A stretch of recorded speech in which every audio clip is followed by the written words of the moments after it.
O jantar estava no fim, sem cerimônias. O rei se retirou da sala mais cedo, ao passo que a rainha praticamente esvaziou uma garrafa de vinho sozinha. Algumas garotas começaram a fazer reverência e sair, evitando assim a visão da rainha, que se apoiava nos braços, desajeitada, para não desabar na mesa. Decidida a comer o bolo de chocolate até a última mordida, fiquei sozinha na minha mesa. Como você está hoje, Amberly? Ergui a cabeça na hora. Clarkson se aproximara de mim, sem o perceber. Agradeci aos céus por não ser pega de boca cheia. Muito bem, e o senhor? Excelente, obrigado. Houve um breve silêncio, enquanto eu esperava que ele falasse mais. Ou era eu quem deveria dizer algo? Existiam regras para quem falava primeiro? Reparei como seu cabelo é comprido. Ele comentou. Ah, reagi, rindo um pouco e baixando o olhar. Meu cabelo estava quase na cintura. Embora desse trabalho para cuidar, eu tinha vários jeitos de amarrá-lo, o que era fundamental para o trabalho no campo.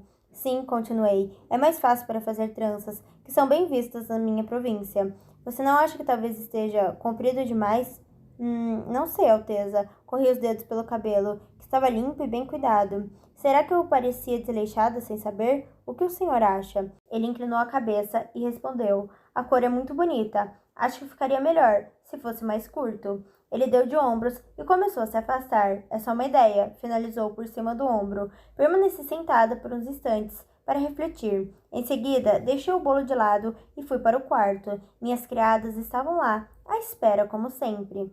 Marta, você teria problema em cortar meu cabelo? Claro que não, senhorita. Tirar um dedo ou dois das pontas vai mantê-lo saudável. Ela respondeu, caminhando na direção do banheiro. Não, rebati. Ele tem que ficar mais curto. A criada parou. Quão curto? Bom, abaixo dos ombros, mas sem chegar ao meio das costas. São quase 30 centímetros, senhorita. Eu sei, mas você consegue? E de um jeito bonito? Perguntei, erguendo as mechas grossas até os ombros para imaginar o corte. Claro que sim, senhorita. Mas por que isso? Passei à frente dela e entrei no banheiro antes de explicar. Acho que é hora de mudar. As criadas me ajudaram a tirar o vestido e cobriram meus ombros com uma toalha. Fechei os olhos quando Marta começou, sem muita certeza do que eu estava fazendo. Clarkson achava que eu ficaria mais bonita com o cabelo mais curto, e Marta garantira que ainda seriam longos o bastante para amarrar. Eu não tinha nada a perder. Não arrisquei uma olhada sequer antes de o corte estar pronto. Escutava a mordida metálica da tesoura repetidas vezes. Deu para perceber quantas tesouradas se tornaram mais precisas, como se Marta estivesse dando uma uniformizada. Pouco depois, ela parou. O que você acha, senhorita? Ela perguntou hesitante. Abriu os olhos. De início, nem consegui notar a diferença. Contudo, o mínimo movimento na minha cabeça fez com que o tufo caísse pelos ombros. Puxei uma mecha para o outro lado e vi meu rosto como que rodeado por uma moldura de mogno. Ele tinha razão. Amei, Marta. Exclamei correndo as mãos pela cabeça. Deixou a senhorita mais madura, acrescentou Sindley. Deixou, não é? Concordei. Espere, gritou Emon, correndo até o porta-joias. Ela revirou todas as peças até encontrar algo especial. Finalmente, voltou com um colar de pedras grandes e brilhantes. Eu ainda não tivera coragem de usá-lo. Ergui o cabelo, achando que ela queria que eu o provasse, mas Emon tinha outra ideia. Com delicadeza, envolveu o colar na minha cabeça. Era tão belo que parecia uma coroa. Todas as criadas suspiraram, mas eu estava sem fôlego. Tinha passado tantos anos me imaginando como esposa do príncipe Clarkson, mas nem por um segundo o vira como o rapaz que poderia me tornar princesa. Pela primeira vez na vida, percebi que também queria isso. Eu não possuía contatos, nem era podre de rica, mas tinha a sensação de ser capaz, não só de ocupar o cargo, mas de exercê-lo com excelência. Sempre acreditei combinar bem com Clarkson, mas talvez combinasse com a monarquia também. Me olhei no espelho, além de imaginar Shreve atrelado ao fim do meu nome, adicionei princesa à frente. Naquele instante, desejei Clarkson, a coroa, absolutamente tudo o que podia ganhar. Como nunca. Pedi a Marta que encontrasse uma faixa de cabelo enfeitada com pedras e deixei os fios completamente soltos. Nunca tinha ficado tão empolgada para o café da manhã. Acreditava estar absolutamente linda e mal podia esperar para ver se Clarkson pensaria o mesmo. Se tivesse sido esperta, teria chegado um pouco antes, mas acabei entrando lentamente ao lado de várias outras garotas, o que me fez perder qualquer chance de atrair a atenção do príncipe. De segundos em segundos, eu lançava um olhar para a mesa principal, mas Clarkson estava concentrado em cortar devidamente sua refeição de waffles e presunto. de vez em quando passando os olhos por uns papéis ao seu lado. O pai praticamente só tomava café, levava a colher à boca apenas nas pausas que fazia durante a leitura de um documento. Considerei que ambos estudavam o mesmo assunto e que se tinham começado tão cedo é porque teriam um dia bastante atarefado. Não havia qualquer sinal da rainha. Embora a palavra ressaca não tenha sido dita em voz alta, quase dava para ouvi-la no pensamento de todos.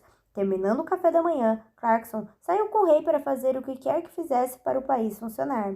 Soltei um suspiro. Talvez à noite. O salão das mulheres estava silencioso. Já tínhamos esgotado todas as conversas do tipo, vamos nos conhecer. Estávamos acostumados a passar os dias juntas.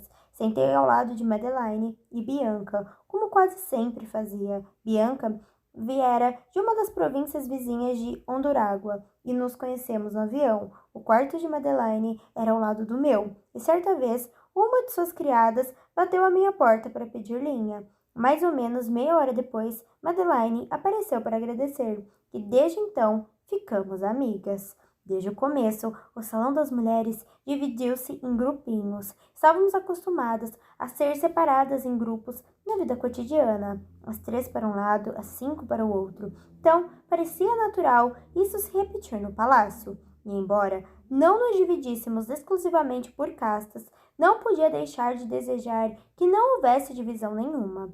Por acaso, não nos tornáramos iguais ao chegar ali? Pelo menos durante a competição? Não estávamos passando pela mesmíssima coisa? Se bem que, naquele momento, parecia que estávamos passando por um monte de nada. Bem que eu queria que acontecesse alguma coisa para que tivéssemos assunto. Receberam notícias de casa? Perguntei, na tentativa de começar uma conversa. Minha mãe escreveu ontem, respondeu Bianca, levantando a cabeça. Disse que Emily já está noiva. Você acredita? Ela saiu faz o quê? Uma semana? Madeline entrou na conversa. Qual a casta dele?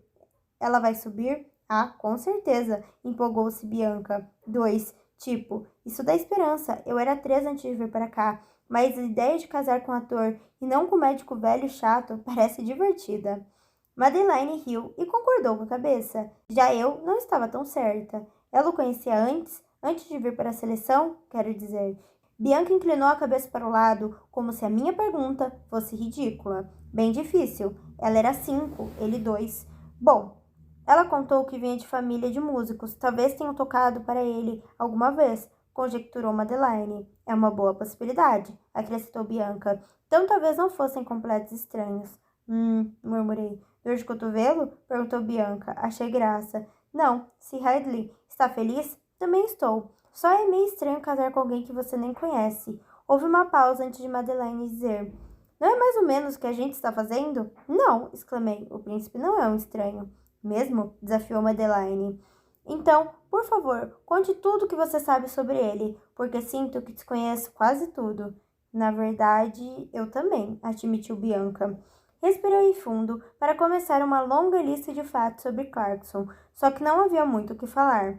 Não quero dizer que sei cada um dos segredos dele, mas o príncipe também não é um moleque qualquer com quem a gente tromba na rua. Crescemos com ele, ouvimos sua voz no jornal oficial, vimos seu rosto centenas de vezes. A gente talvez não conheça todos os detalhes, mas tem uma impressão bem clara dele. Vocês não? Madeline sorriu. Acho que você tem razão. Não é como se a gente tivesse entrado aqui sem ao menos saber o nome dele. Exatamente. A criada foi tão discreta que só notei quando ela já estava ao pé do meu ouvido, sussurrando. Sua presença é requerida por um momento, senhorita. Encarei-a confusa. Não havia feito nada de errado. Virei para as garotas e dei de ombros antes de levantar e segui-la porta fora. Ao chegarmos ao corredor, ela apenas fez um gesto para que eu me virasse. Foi então que me deparei com o príncipe Clarkson, de pé, ali perto, com aquele quase sorriso nos lábios e algo na mão. Fui postar um pacote na sala de correio e o chefe dos carteiros estava com essa carta para você. Ele disse, enquanto me estendia um envelope preso entre os 2 dedos. Pensei que talvez quisesse receber imediatamente. Avancei o mais rápido possível, sem perder a compostura de uma dama, e fui pegar o envelope. O sorriso do príncipe assumiu um ar malicioso, quando ele repentinamente ergueu o braço. Comecei a rir, mas sem deixar de tentar apanhar a carta, desesperadamente. Não é justo. Vamos, você consegue. Eu conseguia pular bem, mas não com sapatos de salto. E mesmo com eles, era um pouco mais baixa que Clarkson. Mas não me importava fracassar, porque entre uma tentativa frustrada e a outra, senti um braço envolver a minha cintura. Por fim, ele entregou a carta. Como eu suspeitava, era de Adele. Tantos momentos felizes se acumulavam naquele dia. Você cortou o cabelo, desviei os olhos da carta. Sim, confirmei. Então peguei uma mecha e joguei por sobre o ombro. Gostou? Havia algo em seus olhos. Não era malícia, também não era algo dissimulado. Gostei. Muito. Com essas palavras, ele deu meia volta e saiu pelo corredor, sem olhar para trás. Era verdade, eu fazia uma ideia de quem ele era. Ainda assim, à medida que acompanhava sua rotina, me dava conta de que havia muito mais nele do que eu vira no jornal oficial. Mas essa descoberta não me intimidava. Pelo contrário, se tratava de um mistério que eu estava empolgada para desvendar. Sorrindo, rasguei o envelope e comecei a ler a carta ali mesmo, no corredor, perto de uma janela para aproveitar a luz. Doce, doce Amberly. Sinto tanta saudade que até dói. Dói quase tanto quanto pensar nas roupas lindas que você veste e na comida que experimenta. Não consigo nem imaginar os aromas. Quem me dera conseguir. Mamãe chora praticamente toda vez que vê você na TV. Você parece uma Se eu não soubesse a casta de todas as garotas, jamais imaginaria que você não é da família real. Não é engraçado? Se alguém quisesse, poderia simplesmente fingir que esses números não existem. Mas, parando para pensar, eles não existem para você, pequena senhorita 3. A propósito, gostaria que existisse algum 2 há muito perdido da família para ajudá-la, mas você já deve imaginar que não. Pesquisei. Somos 4 desde sempre. E é só. Os únicos acréscimos dignos de notas não são bons. Nem queria te contar isso. Espero que ninguém ponha os olhos nessa carta antes de você. Mas a prima Romina está grávida. Parece que se apaixonou por aquele 6 que dirige os caminhões de entrega para os reiki. Vão se casar no próximo final de semana, o que fez todos respirarem aliviados. O pai, porque não consigo lembrar o nome dele, se recusa a ter um filho rebaixado a 8. Isso já é bem mais do que alguns homens mais velhos que ele fariam. Então, é uma pena você perder o casamento, mas estamos felizes por Romena. Em todo caso, essa é a família que você tem agora, um bando de fazendeiros e um punhado de foras da lei. Apenas que seja a garota bela e amável, que sabemos que é, e o príncipe sem dúvida irá se apaixonar por você, apesar da casta. Amamos você. Escreva de novo. Sinto falta da sua voz. Você cria uma paz ao seu redor. E acho que só notei quando você não estava mais aqui para fazer isso. Adeus por hora, princesa Amberly. Por favor, lembre-se de nós quando conquistar a coroa. Oi, tudo bem? Mais um capítulo aqui, mais uma parte desse casal maravilhoso que eu estou amando. E aí, gostou? Não esqueça de se inscrever no canal, deixar o seu like e deixar o seu comentário. Qual foi a sua cena favorita até agora?